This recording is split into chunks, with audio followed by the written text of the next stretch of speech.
तो आइए ओम का उच्चारण करते हैं। ओम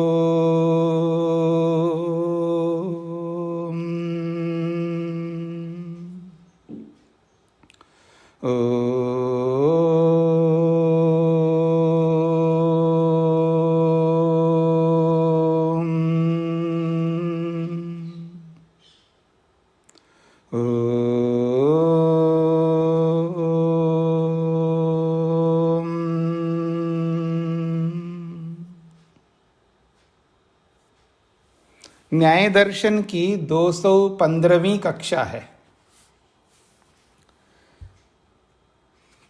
चौथे अध्याय के प्रथम आहनिक के अभी तक हमने 8 सूत्र पूरे किए हैं। पृष्ठ संख्या 224। सतीश जी को कुछ पूछना है?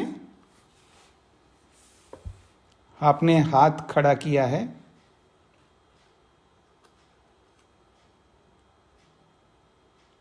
तो हाथ हटा लीजिएगा।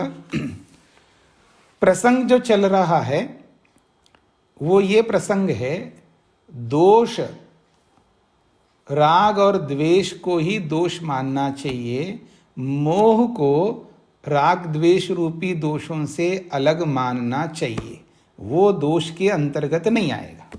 ये प्रसंग है। कल के प्रसंग को आपने पढ़ा ही होगा, आवृत्ति की होगी।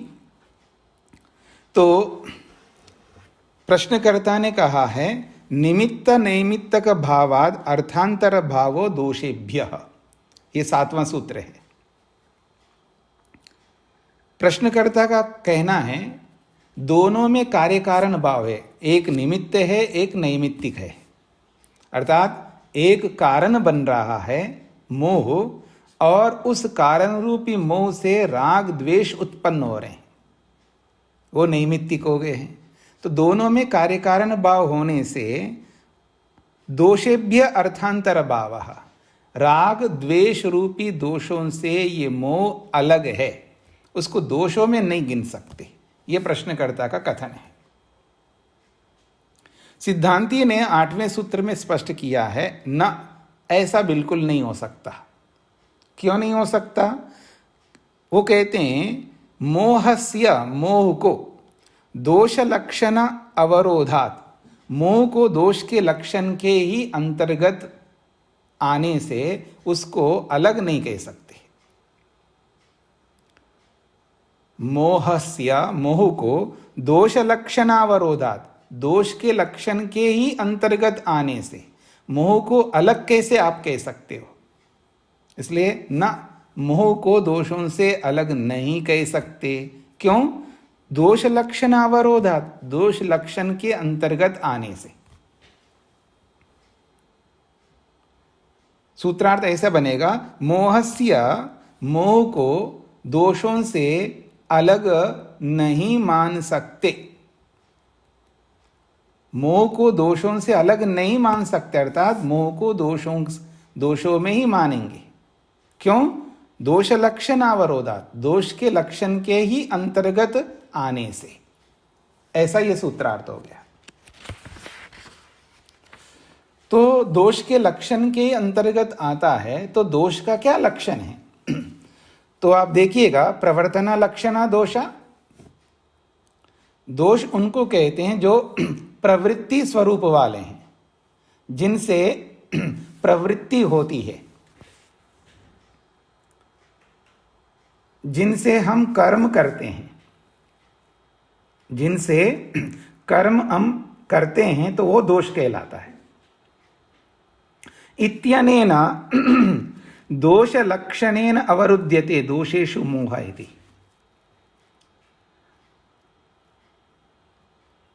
इत्यनेन, इस दोष लक्षण सूत्र के द्वारा ये जो मोह है दोष लक्षणेन अवरुध्यते, दोष लक्षण के ही अंतर्गत आता है, दोषों से अलग नहीं है। ये कल हमने पढ़ा है। आजकल कक्षाएं बहुत हो गई जी, और बातचीत भी होती है, बीच बीच में प्रश्नोत्तर भी होते हैं, तो उस कारण से गला बैठता जा रहा है। कक्षाएं ज़्यादा हो गई, लगातार बोलना होता है। तो आइए, तो यहाँ पर ये बोला जा रहा है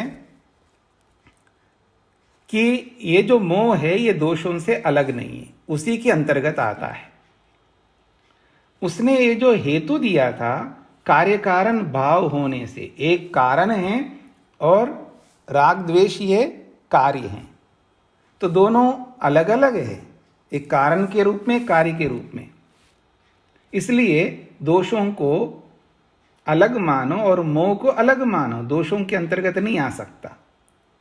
तो उसका समाधान किया, उसी के अंतर्गत आता है।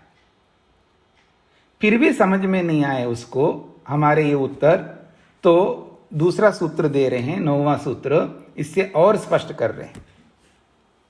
9वां सूत्र है निमित्त नैमित्तिकोपपत्तेश्च तुल्य जातीयानाम अप्रतिषेधः। वो कहते हैं निमित्त नैमित्तिकोपपत्ते, कार्य कारण की सिद्धि होने से भी वो अलग अलग नहीं हो सकते। क्यों? तुल्य जाति नाम अप्रतिषेधा, समान जाति वालों का आप खंडन नहीं कर सकते, उसी जाति में उसको स्वीकार किया जाएगा। कोई कार्य कारण बने, एक कार्य बन रहा है और एक कारण बन रहा है, तो कारण अलग है, कार्य अलग है, अलग अलग होते हुए भी तुल्य जाति वाले, यानी एक ही जाति के हैं वो दोनों। जब एक ही जाति के हैं तो उनको एक ही श्रेणी में आपको लेना चाहिए। आप मेरी ओर देखिएगा, मिट्टी है ना, मिट्टी, मिट्टी क्या है जी? मिट्टी एक द्रव्य है और उस मिट्टी से घड़ा उत्पन्न होता है, और घड़ा कौन है? वो भी द्रव्य है। तो मिट्टी कारण है और घड़ा कार्य है, ठीक है? तो मिट्टी कारण है, वो अलग है, कारण हमेशा अलग होता है, कार्य अलग होता है, घड़ा अलग है, मिट्टी अलग है। दोनों अलग अलग होते हुए भी दोनों एक ही श्रेणी में आते हैं, दोनों को द्रव्य कहेंगे और दोनों में द्रव्यत्व है। अलग अलग होने मात्र से दोनों द्रव्य में, यानी कारण द्रव्य में नहीं आएगा, ऐसा आप कैसे कह सकते हो? जब कार्य और कारण दोनों अलग अलग है, हमें भी मंजूर है, लेकिन दोनों अलग अलग होते हुए भी एक ही श्रेणी में आते हैं। जहां एक ही श्रेणी में लाना हो तो वहां एक ही श्रेणी में हम ला सकते। मिट्टी भी द्रव्य है, घड़ा भी द्रव्य है, तो दोनों द्रव्य होने के कारण से द्रव्यत्व के अंतर्गत दोनों आएंगे। ये स्पष्ट हो गया आपको? क्योंकि तुल्य जाति के हैं, समान जाति वाले हैं, वो भी द्रव्य, ये भी द्रव्य, तो दोनों द्रव्य है, दोनों समान जाति के हैं, तो एक श्रेणी में कहीं तो आएंगे। कारणत्व के रूप में आप देखेंगे तो नहीं आएंगे, हम मान लेंगे। कार्यत्व के रूप में देखेंगे तो अलग होंगे, हम मान लेंगे। कार्यत्व की दृष्टि से दोनों एक ही श्रेणी में नहीं आ सकते, कारणत्व की दृष्टि से दोनों एक ही श्रेणी में नहीं आ सकते, हमें स्वीकार्य है। लेकिन दोनों द्रव्य है, दोनों द्रव्य होने के नाते द्रव्यत्व के रूप में एक श्रेणी में आएंगे, नहीं आएंगे? आएंगे। कार्य कारण होते हुए भी एक श्रेणी में आ रहे हैं।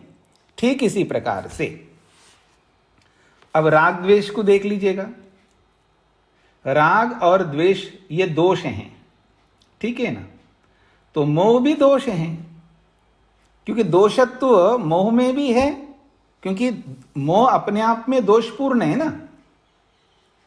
मोह क्या चीज है? आपने पीछे पढ़ा ना, मोह किसको कहते हैं? तो आप कहेंगे मोह का अर्थ है विचिकित्सा, यही तो कहेंगे ना। मोह किसको कहते हैं? विचिकित्सा को मोह कहते हैं। और किसको कहते हैं? और क्या है मोह? तो मोह जो है प्रमाद है, यही सब पढ़े ना। मोह के अंतर्गत क्या क्या आते हैं एक बार निकाल के देखिएगा आप, आपको स्पष्ट हो जाएगा मोह के अंतर्गत क्या क्या आते हैं। मिथ्या ज्ञानम, मूर्खत्व, ये मोह है। और विचिकित्सा संशय ये भी मोह है, मान अहंकार ये भी मोह है, और प्रमाद भी मोह है। मोह के अंतर्गत इन्होंने और भी आएंगे, अगर कोई और भी बोलेंगे तो वो भी इन्हीं के अंतर्गत आएगा। और कोई दोष बोले तो मिथ्या ज्ञान कहो, विचिकित्सा कहो, मान कहो, प्रमाद कहो, ये सब मोह है, ये सब मोह के अंतर्गत आते हैं। ठीक है, तो क्या मिथ्या ज्ञान निर्दोष है? दोष है। क्या विचिकित्सा निर्दोष है? दोष है। मान अहंकार भी दोष है, ये सब दोष के अंतर्गत आते हैं ना। तो मोह दोषत्व को प्राप्त है। तो आप ये कैसे कह सकते हो कार्य कारण होने मात्र से इनको दोषों में नहीं लेना चाहिए? ये आपका कथन उचित नहीं है, ये बात कही गई है। तो तुल्य जाति नाम, समान जाति वालों का निमित्त नैमित्तकोपपत्ति, तुल्य जाति वाले चाहे वो द्रव्य हो चाहे ये राग द्वेष रूपी गुण हो, तो द्रव्य और गुण दोनों हो सकते हैं। तुल्य जाति वाले द्रव्य भी होते हैं और गुण भी होते हैं, याद रखना। गुण से गुण भी उत्पन्न होता है, जैसे द्रव्य से द्रव्य उत्पन्न होते हैं तो गुण से भी गुण उत्पन्न होते हैं। गुणों में भी कार्य कारण भाव होता है और द्रव्यों में भी कार्य कारण भाव होता है। तो जो समान जाति वाले, चाहे वो द्रव्य हो या गुण हो, उनमें निमित्त नैमित्तक भाव होने से, कार्य कारण भाव होने से उनको अलग नहीं किया जा सकता। अप्रतिषेधा, उनका एकत्व का खंडन नहीं कर सकते, ये कहना चाह रहे हैं। ये सूत्रार्थ है। अब इसी का भाष्य किया है, द्रव्याणाम गुणानाम व अनेक विध विकल्प। द्रव्य और गुणों का अनेक प्रकार के विकल्प है, यानी अनेक प्रकार के द्रव्य है और अनेक प्रकार के गुण हैं। और इन सब द्रव्यों में और गुणों में निमित्त नैमित्तक भाव, द्रव्यों में भी निमित्त नैमित्तक भाव है। कोई द्रव्य कारण बनता है, कोई द्रव्य कार्य बनता है, कोई गुण कारण बनता है, कोई गुण कार्य बनता है। गुणों में भी कार्य कारण भाव होते हैं। गुण भी गुण को उत्पन्न करते हैं। किसी भी उत्पत्ति के पीछे देखिएगा, द्रव्य कारण होता है, गुण भी कारण होता है। इस बात को समझ लीजिएगा। द्रव्य जो है समवायी कारण होता है और गुण जो है असमवायी कारण होता है। और ये जो कर्ता होता है, बनाने वाला, वो निमित्त कारण होता है। वैशेषिक दर्शन की जो कारण प्रक्रिया है, न्याय दर्शन की जो कारण की प्रक्रिया है, वो सामान्य कारण प्रक्रिया से थोड़ा सा अलग है। जब आप वैशेषिक दर्शन पढ़ेंगे तो आपको और स्पष्ट हो जाएगा। पढ़ेंगे ना जी आप लोग? वैशेषिक पढ़ेंगे, कहाँ जाएंगे आप? इससे कोई छुटकारा नहीं, विद्या से छुटकारा मनुष्य की नहीं हो सकती है। मनुष्य है। क्षमा करना, आपने नई क्लास यही शुरू कर दी क्या? बीच में क्या बोल रहे हैं माता जी? विषयांतर में मत जाइएगा। तो ये जो न्याय वैशेषिक का सिद्धांत है, इसमें जो कारण की प्रक्रिया है वो ऐसा है, एक को कहते हैं निमित्त कारण और एक कारण को कहते हैं समवायी कारण और एक कारण को कहते हैं असमवायी कारण। ऐसे तीन प्रकार के कारण होते हैं। और जो निमित्त कारण होते हैं वो चेतन ही होते हैं, याद रखना। निमित्त कारण जो होते हैं वो चेतन होते हैं। एक बात। दूसरी बात, जितने भी समवायी कारण होते हैं, ये लिख लीजिएगा आप, या आगे के लिए आपको सरलता होगी। निमित्त कारण चेतन होते हैं, ये स्पष्ट है। जिनको समवायी कारण कहते हैं, सदा समवायी कारण द्रव्य होते हैं। द्रव्य ही समवायी कारण होते हैं। बस इतना ही लिख लेना, द्रव्य समवायी कारण होते हैं। और असमवायी कारण गुण ही होते हैं, असमवायी कारण गुण ही होते हैं।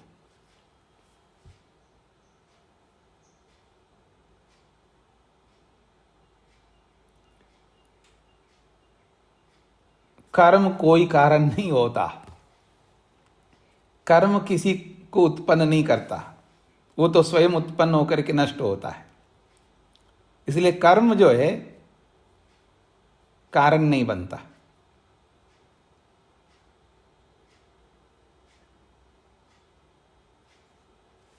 क्या मैंने ठीक बोला? मैं उनसे पूछूंगा जिन्होंने वैशेषिक पढ़ा है। अल्पना जी हैं?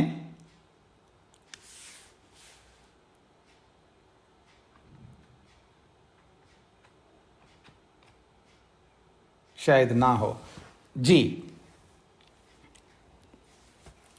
तो आगे बढ़ें जी। तो ये जो बात है द्रव्यानाम गुणानाम, द्रव्य और गुण, रचना जी को क्या पूछना है?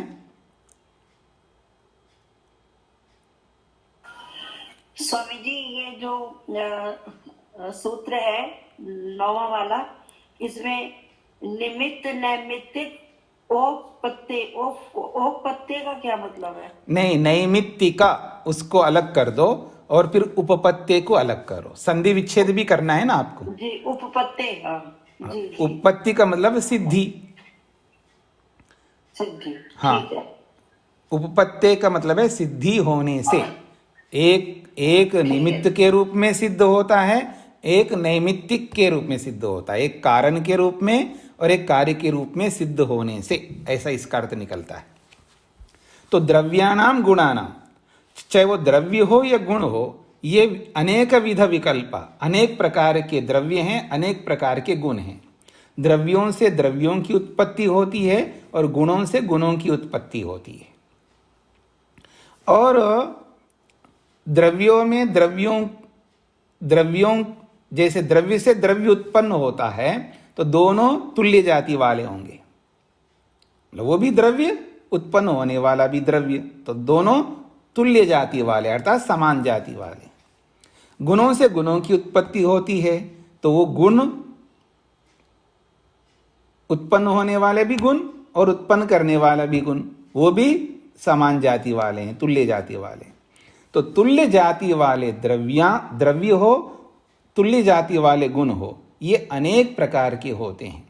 और इन दोनों में निमित्त नैमित्त का भाव, इन दोनों में कार्य कारण भाव होता है, ठीक है ना। और ये कार्य कारण भाव दृष्टा ये संसार में देखा जाता है। द्रव्य द्रव्य को उत्पन्न करता है और गुण गुण को उत्पन्न करता है, ये देखा जाता है। इतने मात्र से उनके द्रव्यत्व का निषेध नहीं कर सकते। कार्य कारण होने मात्र से आप कारण को द्रव्य नहीं है ऐसा नहीं कह सकते। गुण गुण को उत्पन्न करता हुआ उसको गुण नहीं है ऐसा नहीं कह सकते। दोनों में गुणत्व है, इसलिए उसको गुण ही कहोगे ना। भले ही गुण दूसरे गुण को उत्पन्न करता हो तो भी उसको गुण ही तो कहोगे। भले ही द्रव्य द्रव्य को उत्पन्न करता है, भले उत्पन्न करे, लेकिन उसको द्रव्य ही तो कहोगे। यह द्रव्य से अलग कुछ नाम रखना है उसको, आपको ऐसे तो नहीं कर सकते, उसको द्रव्य ही कहेंगे। तो ठीक इसी प्रकार से मोह से राग द्वेष उत्पन्न होते हैं, तो राग द्वेष दोष हैं तो मोह भी दोष हैं।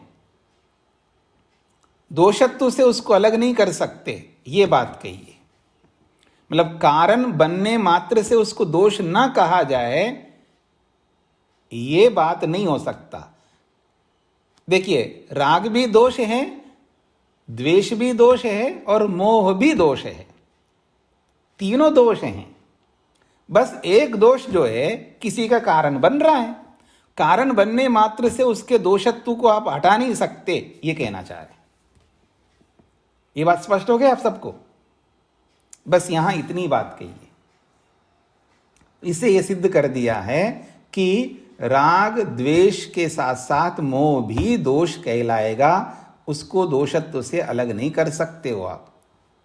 ये इसका कथन हो गया सिद्धांत का। तो समाधान पूरा हो गया जी, तो दोष पूरे हो गए जी। और ये बहुत महत्वपूर्ण है दोष, राग द्वेष और मोह। ठीक है जी, राग द्वेष और मोह बहुत महत्वपूर्ण है। इसको जितना आप पढ़ें समझे इसको उतना ही कम है। ठीक है। और एक बात है यहां पर, ये जो राग द्वेष मोह है, ये अनेक बार हम इनके साथ जुड़ करके हम अपने आप को नहीं पहचान पाते, मैं राग से युक्त हुआ हूं, द्वेष से युक्त हुआ हूं या मोह से युक्त हुआ हूं। पहले जिस बात को यहां पर प्रस्तुत किया कि प्रत्येक व्यक्ति इस बात को जानता है मैं राग से, द्वेष से, मोह से युक्त हुआ हूं। यह स्थूल विषयों में हम लोग देख पाते हैं, हाँ मैं राग से जुड़ा हुआ हूं, राग मेरे में राग है, हाँ बात सही है। जब गुस्सा आ रहा है ना व्यक्ति को, दूसरे लोग बोल रहे देखो आप गुस्सा कर, हाँ बात तो सही है, मैं गुस्से से युक्त हूं। ठीक है जी। और बिल्कुल एकदम सामने वालों को लगता है राग से युक्त है, हाँ बात तो सही है, मैं राग से युक्त हूं। अगर कोई ना भी बोले तो स्थूल राग में जब लिप्त रहता है व्यक्ति तो उसको पकड़ में आता है कि हाँ मैं राग से युक्त हूं। स्थूल द्वेष से जब लिप्त रहता है तो उसको पकड़ में आता है मैं द्वेष से युक्त हूं। और स्थूल मोह से युक्त है तो भी पकड़ में आता है। लेकिन सूक्ष्म राग से युक्त होता है तो पकड़ नहीं पाता अपने आप को, मैं राग से युक्त हूं। और जब कोई व्यक्ति उसको बोला जाता देखो आप राग कर रहे हो, नहीं बिल्कुल नहीं, आपको लग रहा है मैं राग नहीं कर रहा हूं, वो स्वीकार करने को तैयार नहीं होता। देखो आप द्वेष कर रहे हो उनसे, ऐसा ये जो आपके ये जो व्यवहार है, ये व्यवहार बता रहा है कि आप उनसे द्वेष, नहीं जी आपको ऐसा लग रहा है मैं बिल्कुल द्वेष ही नहीं करता उनसे, ऐसा बोलता है व्यक्ति। मैं कल्पना भी नहीं कर सकता मैं उनसे द्वेष कर सकूं, आखिर वो मेरी माँ है, मैं उसे कैसे द्वेष कर सकता हूं? आखिर वो मेरे पिता है, मैं उनसे कैसे द्वेष कर सकता हूं? आपको ऐसा लग रहा है मैं कैसे कर सकता हूं? बिल्कुल मना करेगा, स्वीकार करने को 3 काल में तैयार नहीं होता है कि मैं मां से द्वेष करता हूं या पिता से द्वेष करता हूं। वो सूक्ष्म द्वेष को, उस सूक्ष्म राग को, उस सूक्ष्म मोह को पहचान नहीं पाता व्यक्ति। ये पहचानना होता है, ये अपने आप को उससे निकालना होता। हाँ वास्तव में मैं मां से भी द्वेष करता हूं, पिता से भी द्वेष करता हूं, अपने निकट के निकट व्यक्ति से भी द्वेष करता हूं। और व्यवहार बता रहा है कि आप ऐसा करते हैं, अगर ऐसा नहीं करते तो वैसा व्यवहार कर ही नहीं सकते आप।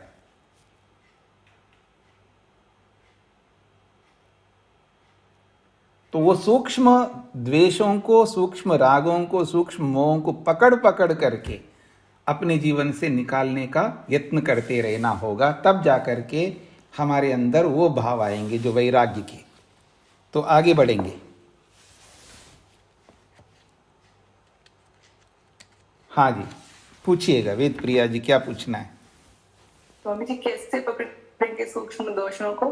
वो आप स्वाध्याय करते जाएंगे, हाँ तो धीरे धीरे आपके सामने आता जाएगा। देखिए सूक्ष्म दोष तब पकड़ में आते हैं जब सूक्ष्म ज्ञान होने लगता है। जैसे आज जैसी जानकारी है उस जानकारी के आधार पर हमें स्थूल दोष पकड़ में आ रहे हैं। ये जो ज्ञान है वो अज्ञान को पकड़वाता है, ज्ञान जो है वो अज्ञान को पकड़वाता है। तो जैसी जैसी जानकारी सूक्ष्मता होती जाएगी वैसे वैसे हमारे सूक्ष्म दोष भी पकड़ में आने लगते हैं। यानी उसके लिए विस्तृत जानकारी चाहिए। जितनी जानकारी आज हमारे पास है, यानी ज्ञान अधूरा है पूरा है, अब ये शब्दों का प्रयोग नहीं करना, आपको किसी को नहीं करना है, हमने उसके बारे में बहुत जान लिया है। तो किसी विषय में जानकारी कम है, अर्थात उसके विभिन्न प्रकार के ज्ञानों की कमी है, उस वस्तु के विषय में अनेक और जानकारियां चाहिए, अलग अलग ज्ञान चाहिए, तो वो अलग अलग ज्ञान मिल करके हमारी उस सूक्ष्म द्वेष को या सूक्ष्म राग को, सूक्ष्म मोह को हटाएंगे। यानी जानकारियों की कमी है। दो बातें अलग अलग है, जानकारी की कमी या जानकारियों की कमी। जानकारी की कमी का मतलब है अधूरा जानकारी है, कम जानकारी है, ऐसा प्रतीति होने लगता है। उस प्रतीति को हम अपने दिमाग में नहीं रखना है। जानकारी तो पूरी है, लेकिन और जानकारियां चाहिए। तो अनेक जानकारियां इकट्ठा करते रहेंगे तो सूक्ष्म दोष पकड़ में आते रहेंगे। तो अब इसलिए कहा जाता है अनेक शास्त्रों को पढ़ना है। जब अनेक शास्त्रों को पढ़ते हैं तो हमको अलग अलग जानकारियां होती है और महत्वपूर्ण जानकारियां होती है, और उन जानकारियों को पाकर के फिर हम अपने दोषों को दूर करते हैं। क्योंकि ज्ञान जो है दोषों को दूर करने के लिए ही है।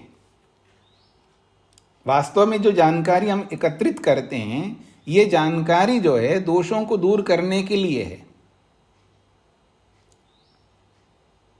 हम कहते हैं ना, मोटे तौर पर बोलते हैं कि ज्ञान से दुख दूर होता है। ये मोटा कथन है। ज्ञान से यानी तत्वज्ञान से क्या हटता है जी? यहां सूत्र के अनुसार बोलिए, तत्वज्ञान से क्या हटता है? दोष हटते हैं। यानी अलग अलग प्रकार के तत्वज्ञानों को एकत्रित करने से हमारे अंदर जो दोष है वो दूर होते हैं। और दोषों के दूर होने से क्या होता है? आप प्रक्रिया को भूल रहे हो क्या? नहीं, तत्वज्ञान से तो मिथ्या ज्ञान हट रहा है। मिथ्या ज्ञान के हटने से दोष हट रहे हैं। दोष हट रहे हैं, और दोषों के हटने से प्रवृत्ति हट रही है। प्रवृत्ति के हटने से जन्म हट रहा है, और जन्म के हटने से दुख हटता है। दुख तो सबसे अंत में है। ये तो मोटा कथन है कि हम तत्वज्ञान से दुखों को दूर करते हैं। ये साक्षात कथन नहीं है, आनुषंगिक कथन है। मतलब प्रक्रिया से अंत में जाकर के दुख दूर करते हैं। इसलिए जितना अधिक जानकारियां एकत्रित करेंगे, अलग अलग जानकारियां चाहिए, यानी अलग अलग जानकारियों के न होने से हम अपने सूक्ष्म दोषों को दूर नहीं कर पाते। ठीक है, तो आइए आगे बढ़ते हैं। प्रेत्य भाव को समझने का प्रयत्न करते हैं। ये जो 12 प्रमेय बताए गए हैं, 12 ही है ना? आत्मा, शरीर, इंद्रिय, अर्थ, बुद्धि, मन, प्रवृत्ति और दोष। यानी अभी 8वां जो हमने दोष को जाना, 12 प्रमेयों में से 8वें दोष को, 8वें प्रमेय को दोष के रूप में हमने जाना। अब 9वां प्रमेय को समझना है, जिसका नाम है प्रेत्याभाव। कहते हैं दोष अनंतरम प्रेत्याभावः। दोष के बाद क्रम आता है प्रेत्याभाव का। तस्य असिद्धि, प्रेत्याभाव की सिद्धि नहीं हो सकती। यानी प्रेत्याभाव किसको कहते हैं जी? पुनर्जन्म। पुनर्जन्म की सिद्धि नहीं हो सकती। क्यों नहीं हो सकती जी? वो कहता आत्मनो नित्यत्वात्, आत्मा के नित्य होने से पुनर्जन्म होता ही नहीं। ये प्रश्नकर्ता का कथन है। वो क्या कहता है देखिएगा, न खलु नित्यम किंचित जायते म्रियते वा इति। अरे जब आत्मा को आपने नित्य माना है तो नित्य आत्मा कैसे पैदा होता है और नित्य आत्मा कैसे मरता है? न खलु नित्यम, जो नित्य है वो न तो उत्पन्न होता है और न मरता है। जन्म मरणयोः नित्यत्वाद आत्मनो अनुपत्ति। आत्मनो नित्यत्वाद, आत्मा के नित्य होने से जन्म मरणयो अनुपत्ति, जन्म और मरण की सिद्धि नहीं हो सकती। उभयम च प्रेत्याभाव, और इस जन्म मरण को ही आपने प्रेत्याभाव बताया है, इसलिए प्रेत्याभाव की सिद्धि नहीं हो सकती। ऐसा प्रश्नकर्ता ने खंडन कर दिया। प्रश्नकर्ता की बातें समझ में आ गई आप लोगों को? अब उसका समाधान किया जा रहा है। तत्र अयम सिद्धानुवादः, तत्र अयम सिद्धानुवाद, जो पहले से सिद्ध है, पहले प्रत्ययभाव को सिद्ध किया था ना, पीछे लंबा चौड़ा प्रत्ययभाव को सिद्ध किया था, उस सिद्ध बात को ही यहां पर पुनः कथन कर रहे हैं। कोई नई बात नहीं कर रहे, हम सिद्ध बात को ही पुनर्कथन कर रहे हैं। पहले सिद्ध कर चुके हैं, उसी बात को दोहराएंगे हम यहां, लेकिन थोड़ा अलग शब्दों से दोहरा रहे हैं। आप अपने हाथों से अपने पाँव में कुल्हाड़ा क्यों मारते हो? सिद्धांती कह रहे हैं आप अपने हाथों से अपने पाँव में कुल्हाड़ा मार रहे हो। जिस बात को लेकर के आप खंडन कर रहे हो, उसी बात से ही प्रत्ययभाव की सिद्धि होती है। वो सिद्धांती कहना चाह रहे हैं जिस बात को लेकर के आप खंडन कर रहे हो, उसी बात से प्रत्ययभाव की सिद्धि होती है। आत्मा के नित्यता को आधार बना करके प्रत्ययभाव का खंडन कर रहा था वो प्रश्नकर्ता। वो कहते हैं सिद्धांती, उसी आत्मा के नित्य होने से ही प्रत्ययभाव की सिद्धि होती है। भले आदमी, आप तो हमारे पक्ष की बात कर रहे हो। तो कहते हैं आत्मनित्यत्वे प्रत्ययभाव सिद्धि, समाधान कर रहे हैं आत्मा के नित्य होने पर ही प्रत्ययभाव की सिद्धि होती है। ये तो आप हमारे पक्ष की बात कर रहे हो, आप निकले तो हमारे खंडन करने के लिए।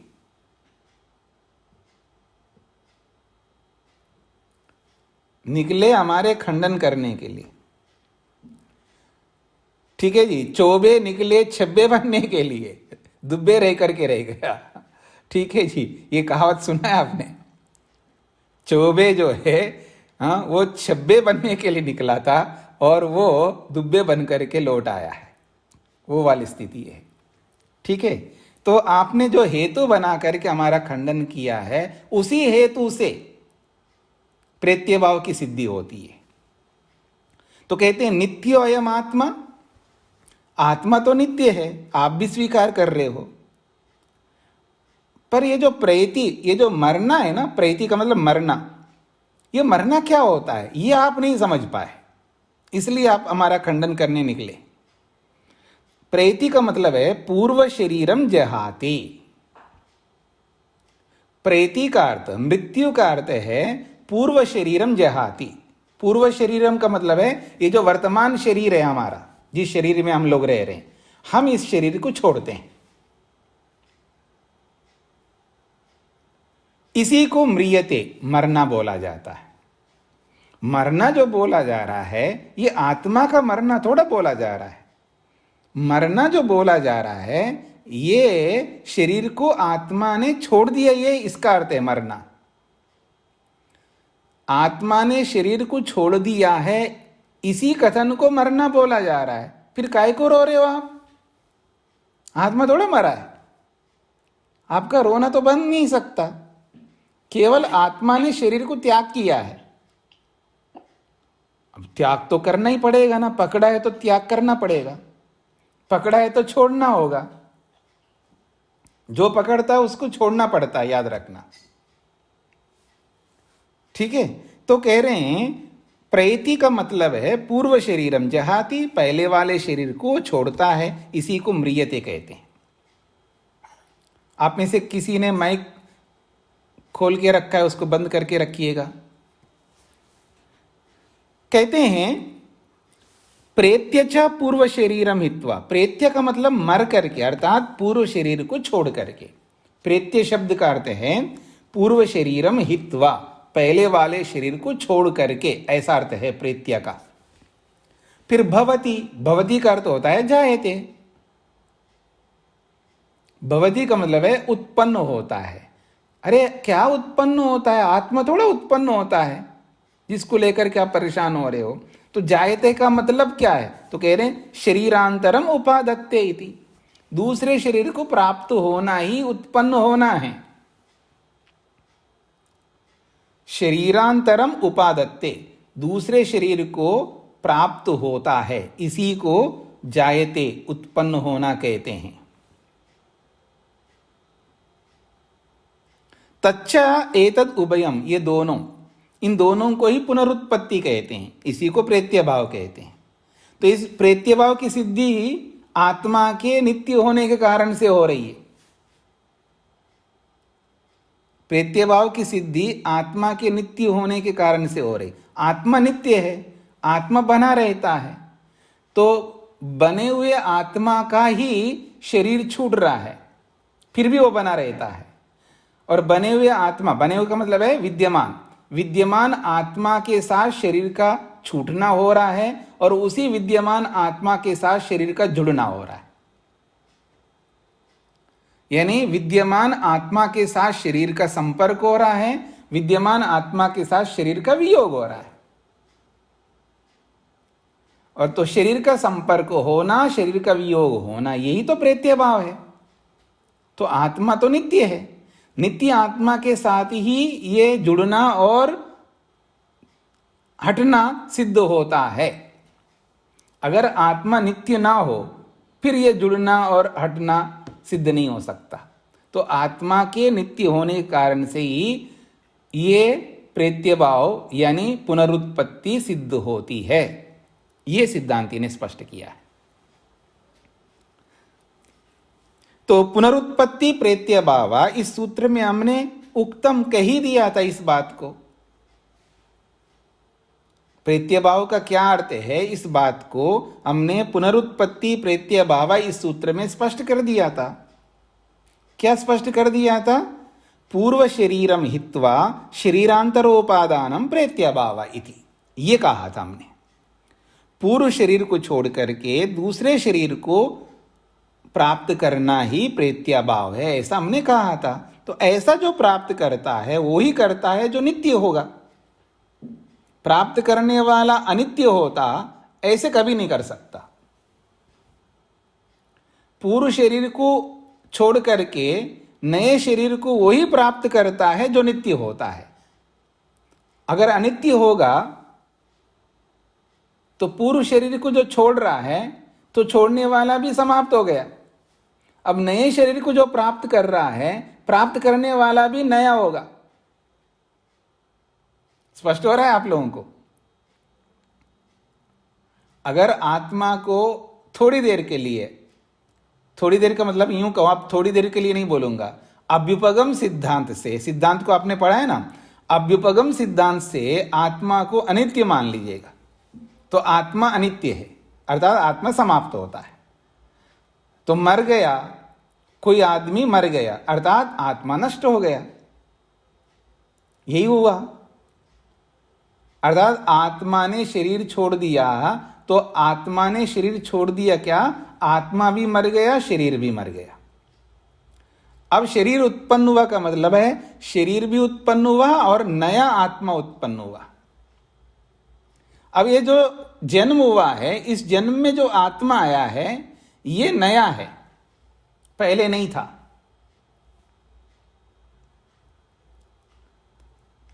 तो फिर ये प्रेत्य भाव की सिद्धि नहीं होगी। मर करके पुनः जन्म होना प्रेत्य भाव ऐसा नहीं कह सकते, वो अलग, ये अलग है।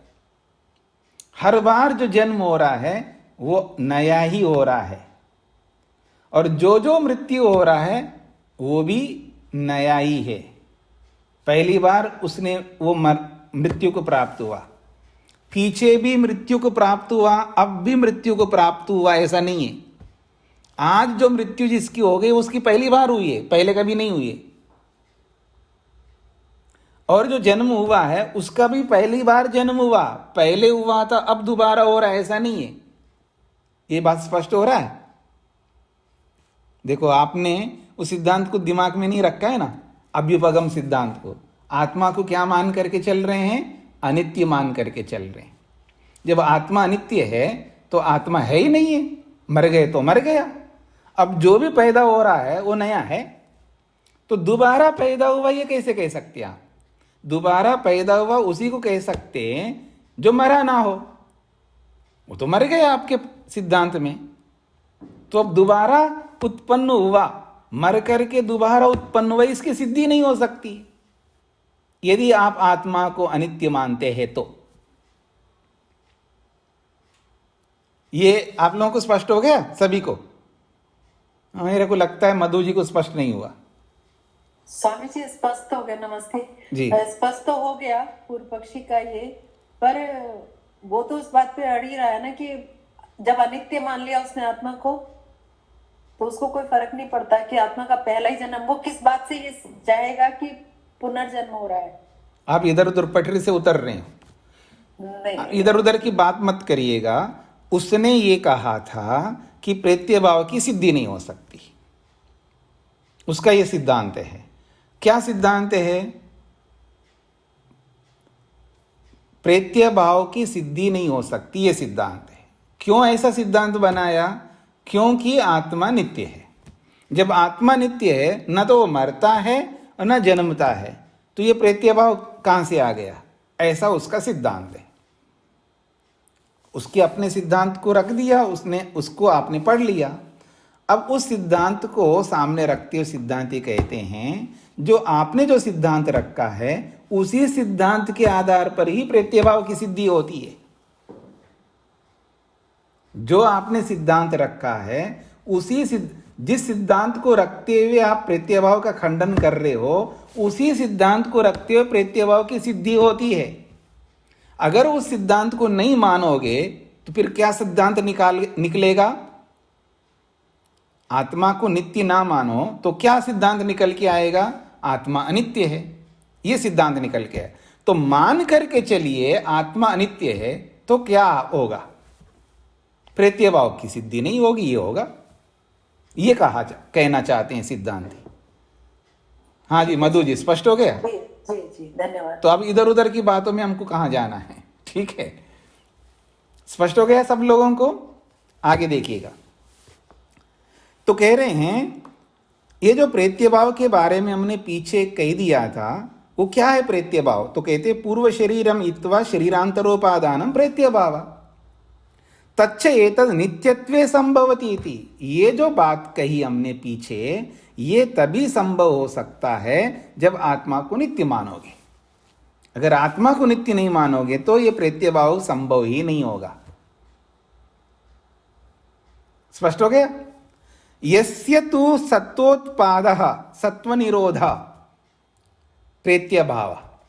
अब वो बात कही जा रहे हैं, यस्य तु जिसके मत में तो सत्वोत्पादा यानी आत्मा की उत्पत्ति होती है, अर्थात आत्मा अनित्य। जिसके मत में तो आत्मा का उत्पन्न होना और सत्वनिरोधा आत्मा का विनाश होना। जिसके मत में आत्मा का उत्पन्न होना और आत्मा का विनाश होना ही प्रेत्य भाव है।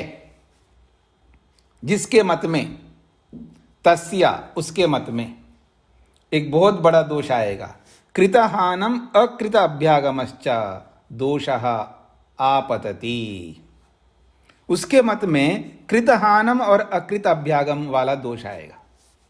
यदि आत्मा को उत्पन्न मानता है, यदि आत्मा का विनाश मानता है कोई भी, तो यस्य तु का मतलब है जिसके मत में ये हो कि वो आत्मा को उत्पन्न मानता हो, आत्मा का विनाश मानता हो, उसके मत में एक बहुत बड़ा दोष आता है। क्या दोष आता है? कृतहानम अकृत अभ्यागम का दोष आता है। ये समझ में आए? कृतहानम अकृत अभ्यागम का पीछे बता चुके हैं। कृतहानम अकृत अभ्यागम वाला जो दोष है ये पीछे बता चुके हैं। तो इसके अलग अलग अर्थ किए थे, अनेक अर्थ किए थे। एक अर्थ यहां पर आपके सामने प्रस्तुत करता हूं इस प्रसंग के अनुसार। कृतहानम का अभिप्राय क्या है? जो आपने किया है ना, हाँ जी, क्या किया था आज ने? आज आपने दान किया, आज आपने सब लोगों को खिलाया, बहुत कुछ किया आज आपने, ठीक है जी। क्यों किया आपने ऐसे? इसलिए किया है कि इसका फल मेरे को मिलेगा, ऐसा मान करके किया है आपने। स्पष्ट हो रहा है ना? मतलब आपने दान क्यों किया है जी? दान के पीछे आपका उद्देश्य क्या है? क्यों करता है दान व्यक्ति? इसलिए करते, इसका मेरे को पुण्य मिलेगा, इसका कुछ लाभ मिलेगा मेरे को, मैं सेवा कर रहा हूं तो इसका भी फल मिलेगा। तो जो आप अच्छे कर्म करते हैं ऐसा मान करके करते हैं, इसका मेरे को अच्छा फल मिलेगा आगे जा करके। वो तो फल नहीं मिलने का है, क्योंकि आप तो मरने वाले हो। ठीक है जी। कृतहानम, जो भी आपने किया और वो सब विनष्ट हो जाएंगे। किए हुए अच्छे कर्मों की हानि हो रही है अगर आत्मा को उत्पन्न मानोगे तो। ठीक है। और फिर कहा अकृत अभ्यागमा, और जो नहीं किया उसकी प्राप्ति हो रही है आपको। हाँ, सुना है कि आपके घर में कोई बच्चा उत्पन्न हुआ है। हाँ, कमाल है, उस बच्चे को तो सारे साधन मिल रहे हैं। क्यों मिल रहे हैं? उसने कुछ किया तो है ही नहीं है, उसको क्यों मिल रहे हैं? और स्लम एरिया में भी एक बच्चा पैदा हुआ है जी, उसको सारे साधन नहीं मिल रहे हैं।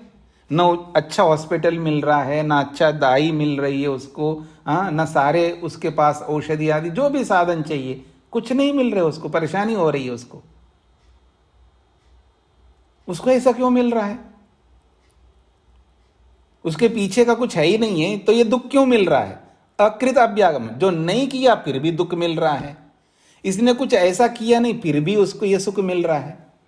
बिना कुछ किए ही सुख मिल रहा है, बिना कुछ किए ही दुख मिल रहा है, ये दोष आएगा। और जो हम अच्छे कर्म करते जा रहे हैं ये सब बेकार हो जाएंगे अगर हम मरेंगे तो, आत्मा मरेंगी तो अगर आत्मा को उत्पन्न मानते हो या आत्मा का विनाश मानते हो, इसी उत्पन्न और विनाश को ही आप प्रेत्य भाव समझते हो। लोग कहते हैं ना, अरे खाओ पियो मौज करो ना। आत्मा वात्मा कोई नित्य ऐसा कुछ नहीं है। यही जो संसार है, मतलब यही जो सृष्टि है, सृष्टि के सारे अवयव मिलकर के जैसे पहाड़ वृक्ष वनस्पतियां बने, ऐसे आदमी बन गया। कोई चेतन तत्व आत्मा नामक कोई चीज हो अलग से होती है, ऐसा कुछ नहीं है। क्यों परेशान होते हो? इसलिए खाओ पियो मौज करो। आत्मा वात्मा कुछ नहीं होता है। वो दोबारा जन्म लेगा, उसको ये दंड मिलेगा, उसको कढ़ाई में तला जाएगा, कुछ नहीं होता। ठीक है ना? अगर ऐसा मान करके आप जिएंगे तो याद रखना मेरी बात को, तो आप ये जो सारे बीच बीच में पुण्य करते रहते हो ना, उसका कोई औचित्य नहीं है। ये जो बीच बीच में पुण्य करते रहते हो ना, डर करके, डर डर के, कभी ऐसा ना हो ऐसा कह करके डर डर के आप जो पुण्य करते हो, और आत्मा को ना मानने वाले भी करते हैं पुण्य, हाँ, उनको भी डर लगता है। याद रखना, उनको भी डर लगता है। डर दुनिया में हर व्यक्ति को लगता है, ये याद रखिएगा। वो कोई भगवान के नाम से नहीं डरता, ये अलग बात है, लेकिन डरता अवश्य है। और उस डर के वजह से वो कुछ ना कुछ नेक काम कर डालता है। दुनिया में कोई ऐसा आदमी नहीं है जो नेक नहीं करता हो। आतंकवादी भी करता है, वो अपने पड़ोसी को कुछ देगा, भाई तू कुछ खा, ठीक है ना, वो भी धर्म करता है। नहीं तो उसको भी मार डाले हो, लेकिन उसको साथ लेके चलता है, उसका भी अपना संगठन चलता है, याद रखना। और उनके भी माँ बाप होते हैं, उनके भी बच्चे होते हैं, उनको भी सुख देते हैं, उनके लिए सब कुछ करते हैं। वो अपने आप को भी न्योछावर करते हैं, बम से अपने आप को उड़ा देते हैं ताकि मेरे बच्चे को, मेरे फलाने को, उसको सुख मिल सके। वो भी नेक कर्म करते हैं। तो नेक कर्म करने से कोई वंचित नहीं होता है। ठीक है, वो सीमित होता है, वो एक अलग बात है, पर ऐसा नहीं है कि कोई नेक कर्म नहीं करता हो। इसलिए अच्छा हर व्यक्ति होता है और बुरा हर व्यक्ति होता है। क्या बोला है जी मैंने? अच्छा हर व्यक्ति होता है और बुरा भी हर व्यक्ति होता है। बस मात्रा का यहां विषय है, प्रतिशत का विषय है यहां पर। जो अधिक मात्रा में अच्छा होता है उसी को आप अच्छा बोलते हैं, जो अधिक मात्रा में बुरा होता है उसको बुरा कहते हैं। ठीक है? तो इस दृष्टिकोण से यहां पर बोला जा रहा है, जिसका ये मत हो कि वो आत्मा को ही उत्पन्न माने और आत्मा का विनाश माने, उसके मत में एक बहुत बड़ा दोष आता है। जो नेक किया जाता है वो सब बेकार हो जाएंगे। कृतहानम का मतलब है जो भी आपने किया है नेक कर्म, अच्छे कर्म, उन सबकी हानि हो जाएगी, उसका कोई औचित्य नहीं रहेगा, उसका कोई प्रतिफल नहीं मिलेगा, क्योंकि या फिर वही अच्छे कर्म, ऐसा मानना पड़ेगा या ऐसा होगा।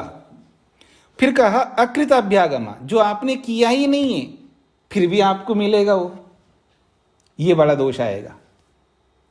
मैं आपसे कह सकता हूं इसको आप ये क्यों दे रहे हो, आप उसको क्यों दे रहे हो, इसको क्यों नहीं दे रहे हो। मैं आपसे कह सकता हूं आपके घर में जो काम करते हैं ना, जो भी आपके घर में काम करते हैं उनके भी तो बच्चे हैं, उनको तो आप नहीं दे रहे हो और अपने बच्चों को सब दे रहे हो आप। ये अन्याय क्यों करते हो।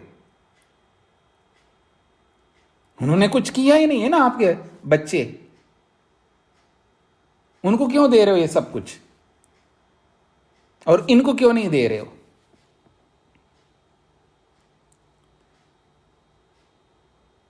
ये अन्याय नहीं है क्या। तो यानी अकृत अभ्यागम, जो नहीं किया उनको सब कुछ मिल रहा है और जो नहीं किया उनको भी कुछ भी नहीं मिल रहा है, ये सारा अन्याय हो जाएगा। इसलिए आत्मा को उत्पन्न और विनाश नहीं मान सकते, और आत्मा नित्य मानोगे इसलिए ये सब बातें सही मानेंगे। कृत की भी हानि नहीं होगी और अकृत का अभ्यागम भी नहीं होगा।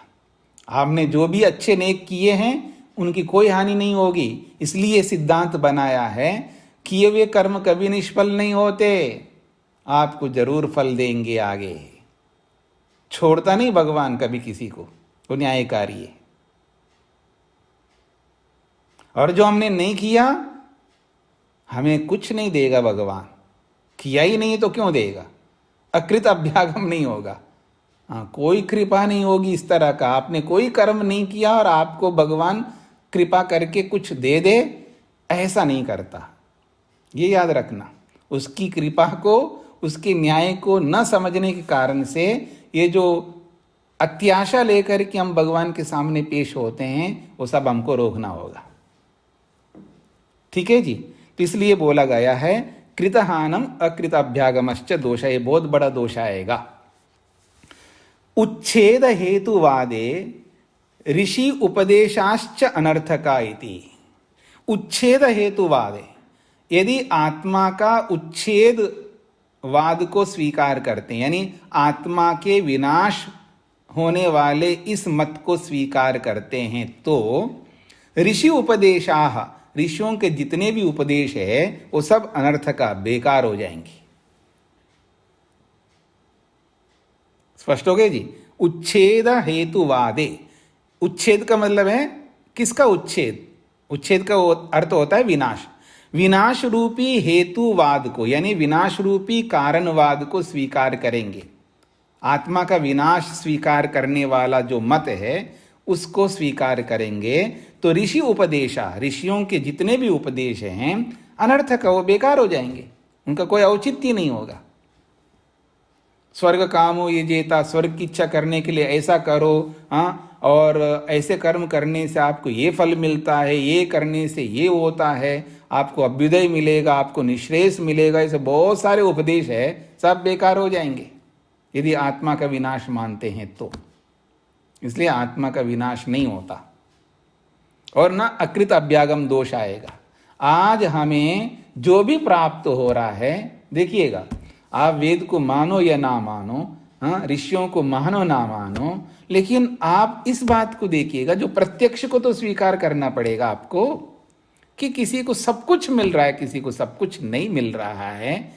इससे हमें यह पता लग रहा है कि उसको सब मिल रहा है और इसको कहीं कुछ नहीं मिल रहा है। कोई तो कारण होगा, कोई तो कारण होगा।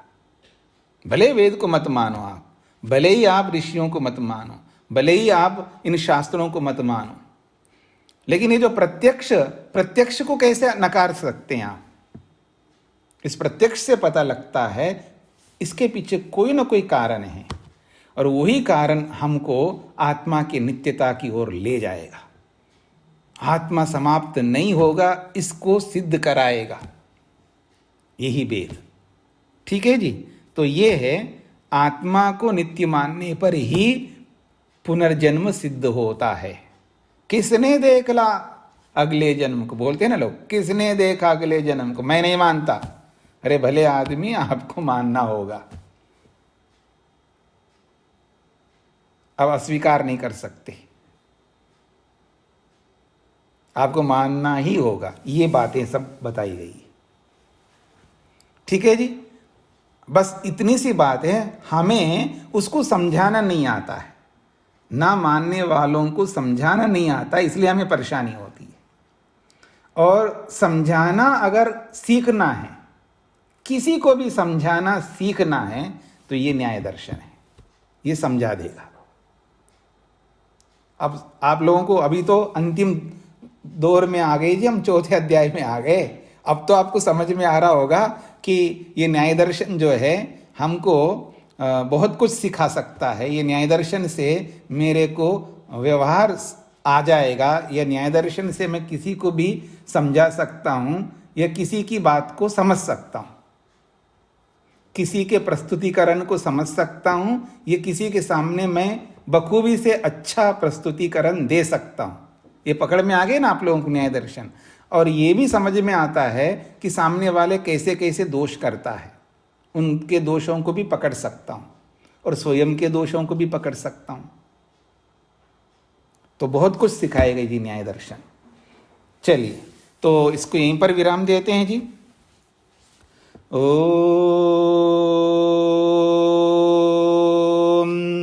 शांति शांति शांति।